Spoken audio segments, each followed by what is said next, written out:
जय हिंद। एक नई विज्ञप्ति के साथ स्वागत है आप सभी का। टेक्नीशियन और वार्ड के पद जल्द भरे जाएंगे। स्वास्थ्य विभाग में टेक्नीशियन और वार्ड बॉय के सभी खाली पदों को भरा जाएगा।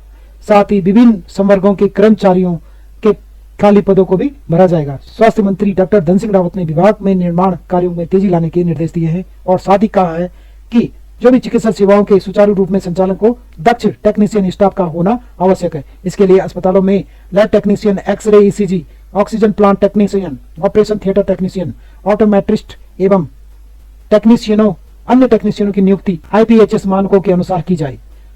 वार्ड बॉय के 3023 स्वीकृत पद, जिनके सापेक्ष 986 पदों को आउटसोर्स से जल्द भरने के भी निर्देश दिए गए हैं। कहा कि अस्पतालों में स्वास्थ्य केंद्रों में नर्सिंग अधिकारियों की कमी को दूर करने को प्रतीक्षा सूची में जल्द से जल्द नियुक्ति प्रक्रिया शुरू की जाए और लंबे समय से जो भी गैर हाजिर चल रहे चिकित्सकों, फार्मासिस्ट, लैब टेक्नीशियन और अन्य स्वास्थ्य कर्मियों को हटाने की प्रक्रिया तत्काल शुरू की जाए और इनके स्थान पे नए टेक्नीशियनों या चिकित्सकों को लगाया जाएगा।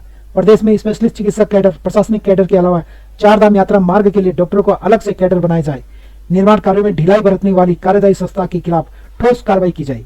तो यह स्वास्थ्य मंत्री डॉक्टर धन सिंह रावत के महानिदेशक में स्वास्थ्य विभाग के कार्य की समीक्षा करते समय फैसला लिया गया कि टेक्नीशियन और वार्ड बॉय के पद जल्दी भरे जाएंगे। और इसी के साथ और जो दूसरी विज्ञप्ति है, सहायक अध्यापक प्राथमिक, जो कल काउंसलिंग है, आप यहाँ पे देख सकते हो। आज 17/8 को कुछ जिलों की संशोधित लिस्ट भी डाली गई है, जैसे काउंसलिंग पिथौरागढ़ की, चंपावत की। तो इन दोनों जगह की इन्होंने अभी संशोधित लिस्ट भी डाली है। तो आप पिथौरागढ़ और चंपावत की लिस्ट जो यहाँ से बिलोंग करते हैं वहां इसमें देख सकते हैं।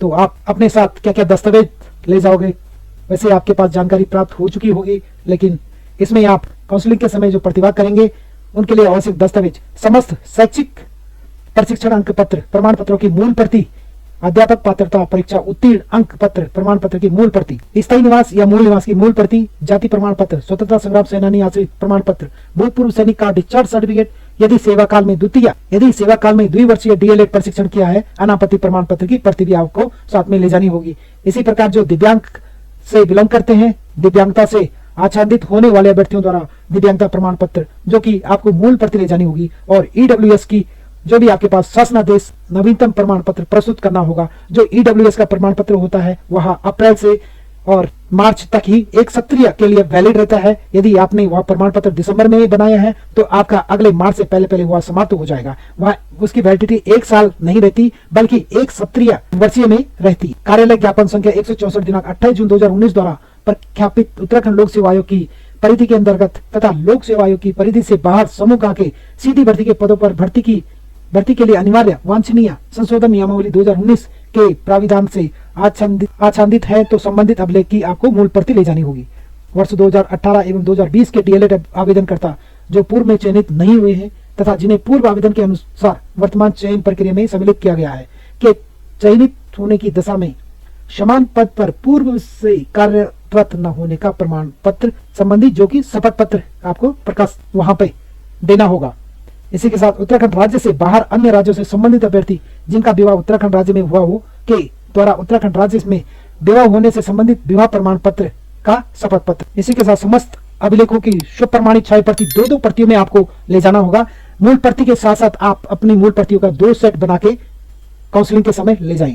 यदि किसी अभ्यर्थी द्वारा उक्त निर्धारित तिथि को काउंसलिंग में प्रतिभाग नहीं किया जाता तो उसके अभ्यर्थन पर कोई विचार नहीं किया जाएगा। स्कूल एजुकेशन में पूरी डिटेल दे रखी है, आप वहां से अपना नाम चेक कर सकते हो। और इसी के साथ आप यहाँ पे शपथ पत्र का प्रारूप भी दे रखा है, आप इसमें नोटराइज करके इस शपथ पत्र को भी आप अपने साथ अवश्य ले जाएं। सभी अभ्यर्थियों को बहुत बहुत बधाई और हार्दिक शुभकामनाएं। निकाय और पंचायत चुनाव एक साथ करा सकती है सरकार। उत्तराखंड में निकाय और पंचायत चुनाव एक साथ हो सकते हैं। सरकार इस पहलू पर गंभीरता से विचार भी कर रही है और आपसी सहमति बन जाएगी तो निकाय चुनाव और पंचायत चुनाव एक साथ किया जाएगा, जिससे आचार संहिता एक बार ही लगेगी, जिससे कोई भी विकास कार्य में रुकावट न हो, क्योंकि 2024 पूरा आचार संहिता के कारण ही चला गया है। राज्य में निकायों का कार्यकाल दिसंबर 2023 में समाप्त हो चुका था, लेकिन अभी तक इसके चुनाव प्रक्रिया शुरू तक नहीं हो पाई है और पंचायत का कार्यकाल नवंबर 2024 में पूरा होगा। शुक्रवार को मीडिया कर्मियों के साथ बातचीत करते हुए पुष्कर सिंह धामी ने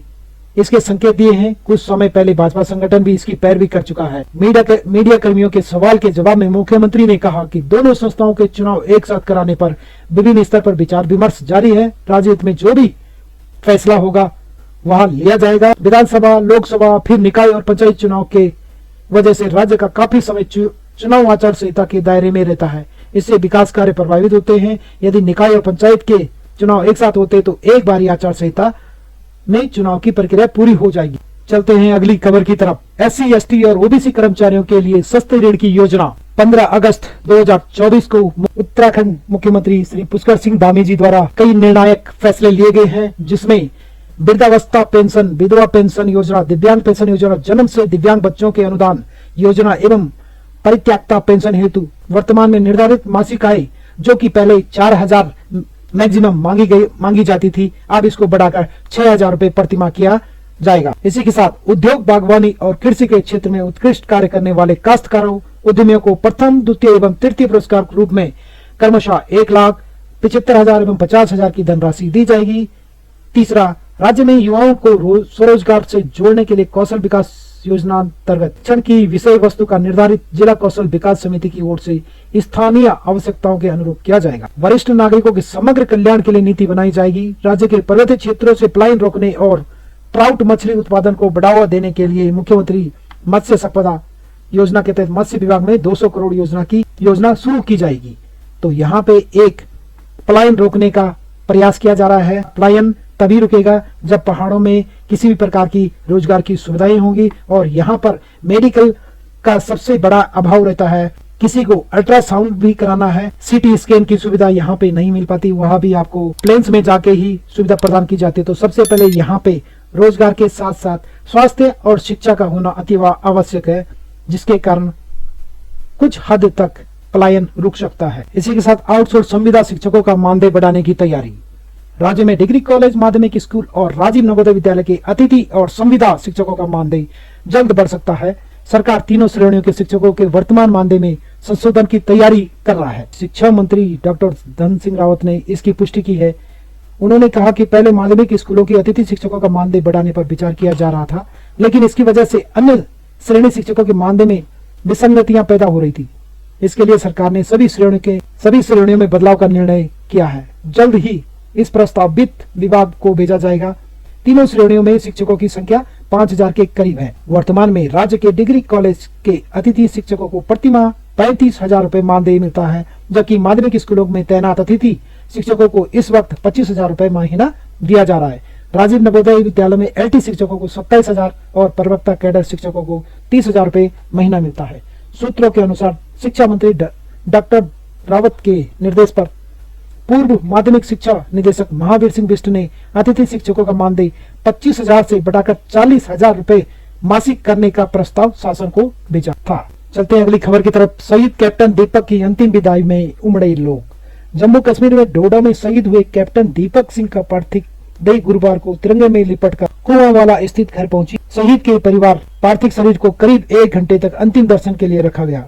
उनको अंतिम विदाई देने के लिए जुटे लोगों की आंखें नम थी।